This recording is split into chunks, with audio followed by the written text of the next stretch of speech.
On September 2nd, there was a drone strike against a Venezuelan drug boat that happened in the Caribbean. And what we found out, courtesy of the Washington Post and some other news outlets over the course of the last few days, is that it wasn't just the initial hit, which was bad enough because we're not sure if we're at war, but there was a second strike on the boat while people were clinging for their lives on rafts. How is that okay? So, Nayyera, you have been in the foreign policy world for a long time. You know a lot about these issues. Can you tell me how you have been digesting what's going on over at the Department of Defense? Not Department of War, by the way, Department of Defense.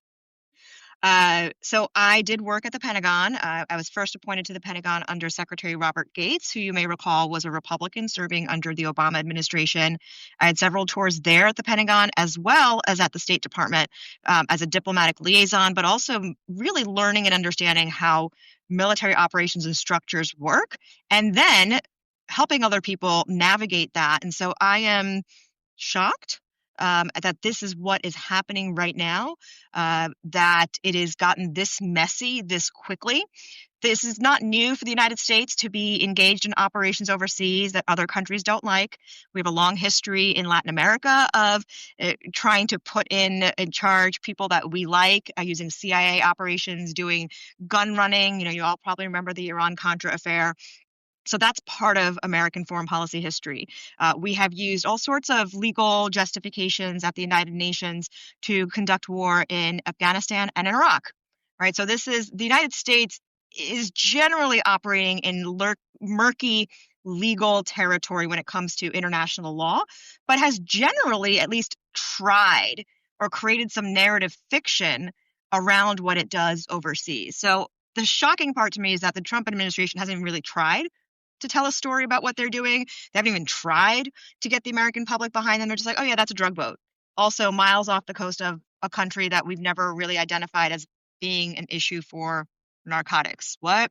There have been 20 such attacks on boats that have had civilians on them, that have not had any kind of explanation of why these targets are necessary. It all stems from last year in that first week of the Trump administration, when he released an executive order saying they are going to designate certain groups as narco-terrorist groups, and therefore attacking these groups overseas was legal because it fell under the bucket of terrorism. And that's something that the Obama administration definitely used for drones attacks and countering ISIS and countering Al-Qaeda. And so now that same logic is being used for narco-terrorists. But within the military, that information about who these targets are and why they need to be attacked now, let alone why orders like kill them all are happening, is not clear at all. And it is very, very concerning. Forget about me from the outside now, but for people who are currently in the chain of command, wondering what is the U.S. military up to these days? So we know that the Coast Guard, that's right. We know the Coast Guard has said that they usually do drug interdiction, right? So this is very different for the military to do drug interdiction in the American hemisphere. The Coast Guard does it, and they say that 1 out of every 4 of the boats that they board actually doesn't have drugs on it. They find that they're wrong. So if that logic holds, and you say there have been 20 of these strikes, that means there have been 5 boats with people that were not drug runners who are on those boats. We also don't know, at minimum, and we don't know who else is on the boat, right? So maybe there are drugs on the boat. Maybe there are people who have been blackmailed who have to run the drugs. And maybe there are girlfriends on the boat who are there. Maybe there are kids who they are smuggling for some reason or another, or on the ship for some reason. We don't know who's on these boats, and we're just blowing them out of the water. Yeah, I heard from somebody who was at a conference, a white American academic who was at a conference in Brazil last week, and he said that it is everybody is not quite up in arms. I will say everybody is thinking and upset about how the United States is treating people from Latin America right now. And they said it's, well, this guy from Colombia said, well, in my country, Americans show up and they participate in sex trafficking. So next time I catch an American man with a young girl, I'm just going to shoot him.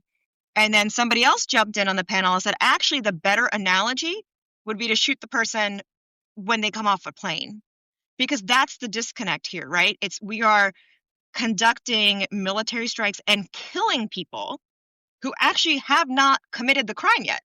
They have not tried to bring anything across U.S. borders. Whether or not they have drugs in that boat, we don't even know that. But they actually have not even tried yet to come to the U.S. border. This is way outside the range of what the U.S. usually deals with in operations. And the irony to me of all of this, like, is at the same time as the military is now conducting this war on drugs with very murky orders and murky chain of command and evidence, Trump just released a guy who ran a country and turned Honduras into a narco state, literally called it a narco state. Judges and prosecutors said that he ran a cocaine pipeline from Honduras to the United States. But Trump Right. just released him from prison and sent him back to his country to participate in government again. It's like, make it make sense. How are we killing people who have not even been seen as a threat inside the United States yet?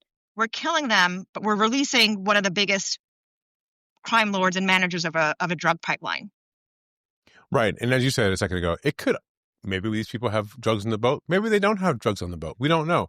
Number one, it's actually against our rules to be able to use the military in order to go after these boats. Number two, there's real international law questions. And then number three, if you get to the first explosion, which we think is probably not legal, the second one, where you go after people who are innocent, seems to be a universally hailed problem that people are even calling a war crime. It's maybe murder if we're not at war. And if we are at war, which is dubious, it's a war crime. So it seems like Pete Hegseth and the president over the last couple of days have sort of decided, like, no, not it. And they've put the finger on Admiral Mitch Bradley and saying that he's the one who's responsible. Well, Is that right? prior to that, just last week, 2 weeks ago, when the order was first given, right around the same time, a Navy admiral, who happens to be a black man, resigned. And he was in charge of Southern Operations Command, so the Southern Caribbean. Command. Yeah. All of that would be, all of the Caribbean and Latin America would be in his territory. And so there's also this question of, did he resign because he did not want to be part of this illegal operation, or he thought this was unethical? Did he resign? Was he forced to resign as part of the DEI purge? Or is it because suddenly this Admiral Bradley is now, which is special operations, he's the one now conducting operations when this other guy should have been in charge? So that alone, that resignation alone had Congress questioning what's going on. And then you have this cycle of news in which we hear that Pete Hegseth said, kill them all, and essentially directed the military to kill survivors and conduct not just one, but two strikes on, again, an unidentified boat where nothing has been confirmed that any of these folks were doing anything illegal. That's the big question. And the White House is now blaming the military, right? They're putting this back on the personnel who have been told they have to follow the orders of the commander-in-chief. And Trump's like, well, I talked to Pete, and he said he never gave this order. But Admiral Bradley, he did what he was supposed to do and everything right. So even by mentioning the name of the guy in charge of the operation, White House has already gotten way ahead of what they usually. I mean, when people in the military do what civilians tell them to do, they do what the political officials tell them to do. The political officials are still supposed to take responsibility. You're not supposed to turn around and blame the military for your decisions. Yeah, I just saw somebody on TV a little while ago who said, the statement that Hegseth put out was like, we fully stand behind Admiral Bradley, and said, you know what? They'd rather you stand in front of them because you're the civilian leader who gave them the authorization and the orders. Don't stand behind them. Don't put them out front. I want to circle back to something you said about the admiral who resigned from Southern Command. Is it normal for somebody to resign their commission, but resign a post 2 years ahead of time? I think my understanding is he was only in the office for 1 year. He was only in his command for 1 year. And then he decided to relieve himself from the post with 2 years left standing. Is that normal? No. I mean, you go into the military and train up to receive these command positions, and it's such a challenge and so difficult to not only become a flag officer, let alone to be in charge of one of the combatant commands. It's a real honor. It's a real, it's an honor. It's the posting of a lifetime. So you don't leave that unless you've either been pushed out or you feel compelled to leave for ethical reasons. That's it. Okay. And so The other push out I want to ask not you about talking before we go. publicly. He's not talking publicly right now. Right. So this is Right. part of what everyone's trying to piece together.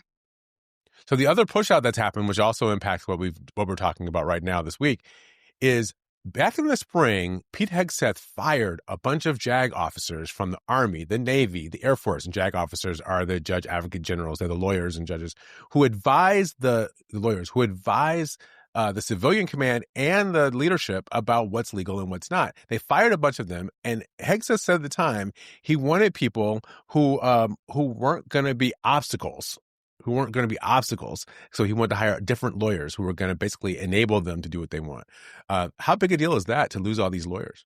Oh, huge, because it's also you're losing lawyers who are committed to the military code of justice and the military system of ethics, not making sure that any random secretary of state from one administration or another could do whatever they felt like doing, right? So this has always been the check between military and politics, is that there has been its own system and their own way of keeping people accountable, rather than leaving it up to whoever happens to be, the political flavor of the day.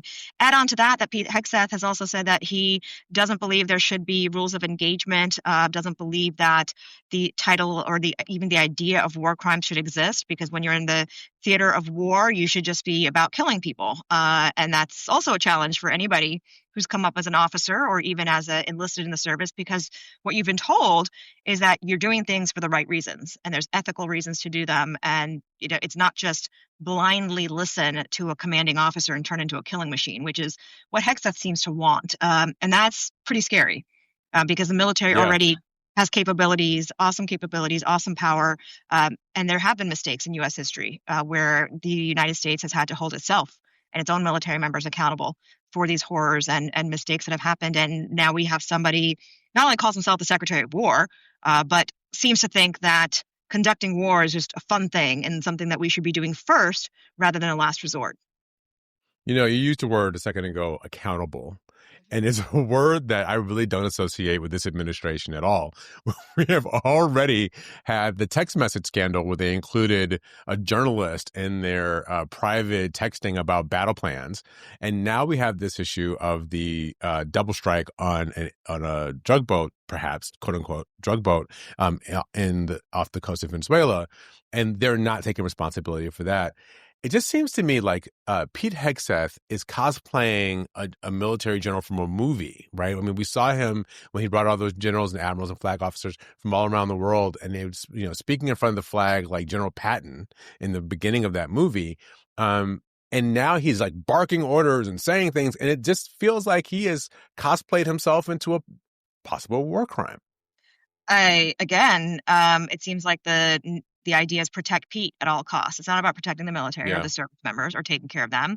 It's not even about protecting the American reputation overseas anymore. It really is just what can they do in the White House to protect Pete from himself? I mean, he's the one making these mistakes. Yeah. And so you said you're at this conference. I'll finish with this. I'll ask you this before we go. What do you think is the impact of all this on our place in the world? Where does America stand, and how? And let's say, just it makes me it raises the hairs on the back of my neck. So fool me once, shame on you. Fool me twice, shame on me.